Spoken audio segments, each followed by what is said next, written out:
Si vous êtes intéressé du domaine d'architecture, abonnez-vous sur ma chaîne et regardez les vidéos. Vous allez bénéficier d'une formation plan d'archi 2D et aussi plan d'archi 3D.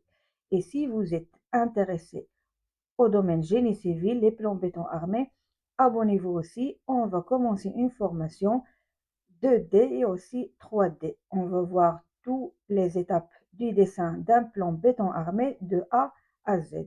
Vous allez bénéficier aussi d'une formation gratuite. Mais avant de commencer notre formation béton armé, je voulais vous expliquer les différents types de niveaux d'une construction pour mieux comprendre comment dessiner un plan béton armé. Donc, nous avons ici un dessin, on a une construction ici, et on va voir les différents types de niveaux qu'on a dans cette construction. Les niveaux d'un bâtiment ou bien d'une construction sont définis selon leur position par rapport au sol extérieur et leur fonction. On a ici le sol extérieur plus ou moins 0,0. On a premièrement, on va commencer dès le bas. On a premièrement le niveau sous-sol, si vous avez un sous-sol dans votre construction. Le niveau sous-sol, situé entièrement ou partiellement au-dessous du niveau de sol extérieur, c'est-à-dire elle est au-dessous de notre niveau ici extérieur.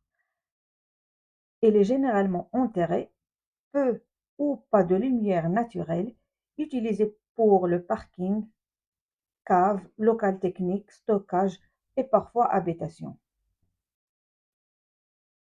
Ensuite, nous avons le rez-de-chaussée. Voilà le rez-de-chaussée.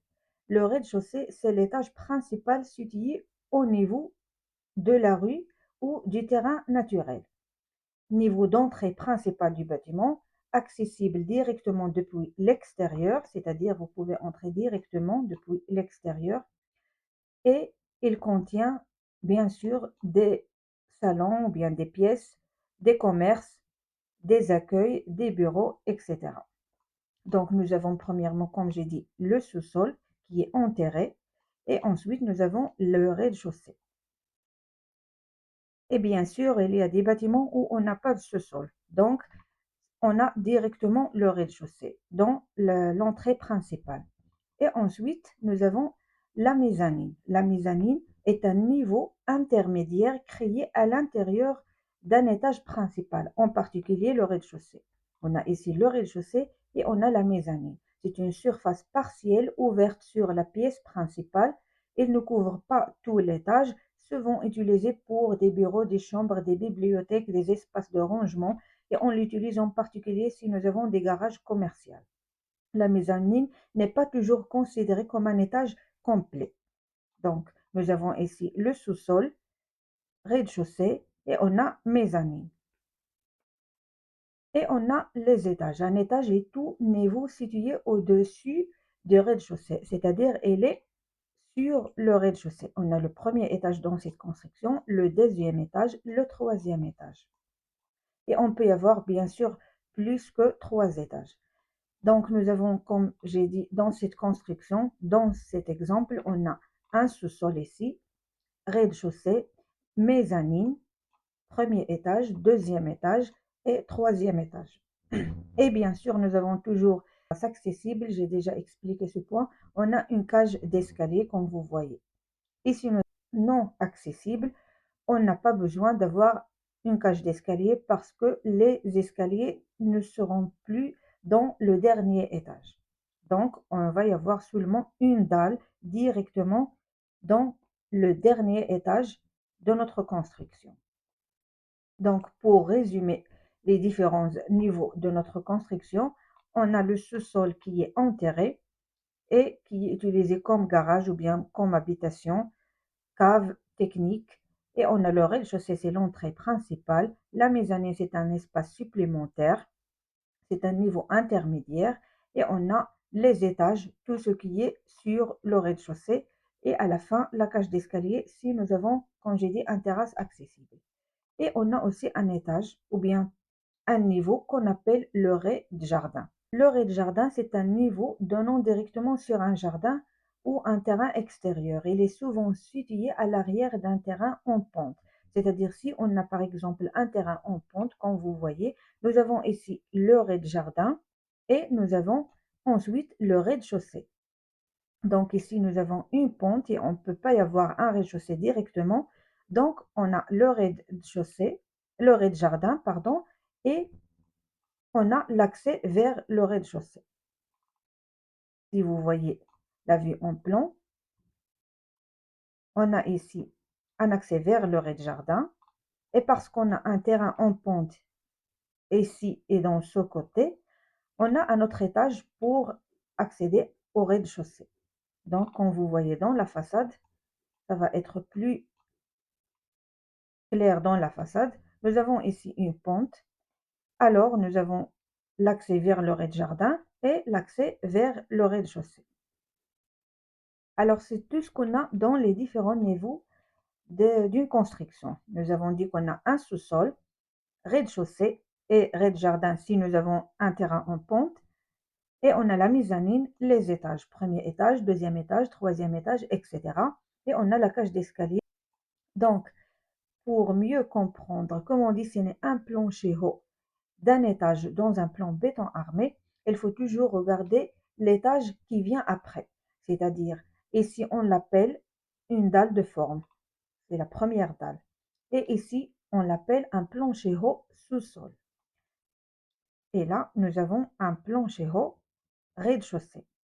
Si nous avons des consoles dans notre construction, on doit la mentionner dans le plancher haut rez-de-chaussée. Même si vous voyez la vue en plan du rez-de-chaussée, on n'a pas de console. Mais toujours, il faut regarder le plancher qui vient après pour voir si nous avons des consoles. Il faut les mentionner dans le plancher haut du rez-de-chaussée. Car ici, si vous voyez bien, nous avons ici le rez-de-chaussée et nous avons ici l'étage. Mais toujours, quand on dessine un plancher haut, par exemple de rez-de-chaussée, il faut mentionner aussi ce qui est en console ou bien en recul dans l'étage qui vient après. Donc ici, nous avons le plancher haut rez-de-chaussée, le plancher haut premier étage et le plancher haut deuxième étage. Ici, vous voyez, nous avons une console qui vient dans le troisième étage, mais on doit la mentionner dans le plancher haut deuxième étage et bien sûr dans le plancher haut troisième étage pour la couvrir. Dans une construction, les consoles sont les espaces qu'on ajoute à une construction, c'est-à-dire elles sont, on va les voir dans les vues en plan, nous avons notre terrain ou bien la limite de notre terrain ici et on a ajouté ici des dalles ou bien des espaces qu'on appelle les consoles. On a aussi ce qu'on appelle recul, c'est-à-dire le contraire des consoles. Si on ajoute pour les consoles, on revient arrière pour les reculs. Donc, nous avons des consoles et des reculs. Et pour les sous-sols, toujours on a des voiles. Tout ce qui est au-dessous du terrain naturel, on doit utiliser des voiles, bien sûr. Donc, pour les sous-sols ici, toujours on utilise les voiles. Et aussi pour les jardins, si nous avons la pente ici, tout ce qui est ici doit être des voiles. Le voile, c'est un mur en béton armé, c'est-à-dire un mur en acier. C'est nécessaire, bien sûr, d'expliquer tous ces détails pour mieux comprendre ou bien pour mieux dessiner un plan en béton armé. Et bien sûr, pour les escaliers, comme vous voyez, nous avons des escaliers pour accéder au rez-de-chaussée, de sous-sol vers le rez-de-chaussée.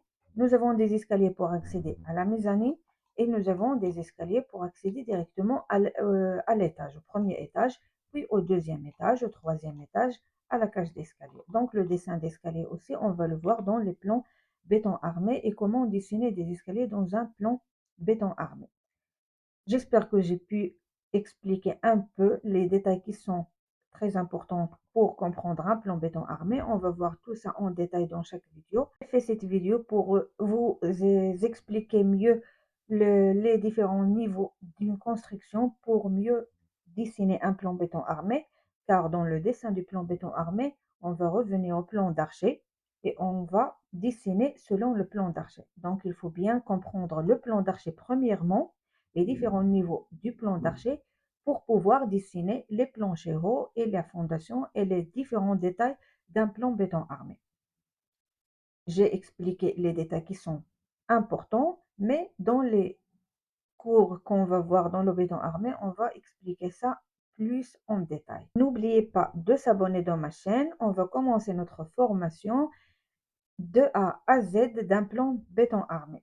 Abonnez-vous et encouragez-moi pour plus de vidéos.